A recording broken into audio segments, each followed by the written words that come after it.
In the 8th century, before the great empires rose to the heavens, the valley was a land of gold and green.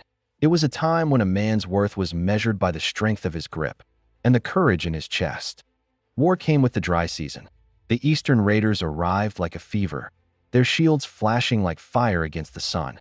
Our forefather, Alyawayskin, stood among the elders.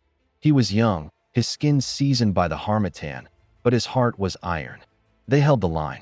They saved the soil.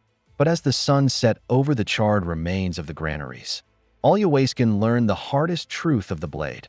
A spear can protect the land, but it can wound the spirit forever.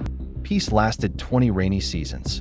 Then, the valley fractured, not from an outside enemy, but from within. The house of Alawo and the house of Ajadi, brothers who once shared wine, now painted their faces for a massacre. Anger was louder than reason. The air grew thick with the smell of a coming storm. Before the first strike fell, Alyawayskin stepped into the gap. He drove his heavy iron spear 3 feet deep into the clay, beneath the great mother palm. He looked at the men he had called brothers and roared, "If we bleed each other dry today, whose ghosts will guard the gates when the real enemy returns?"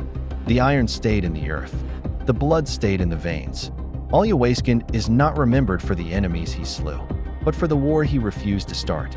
He knew that the strongest hand is the one that knows when not to strike.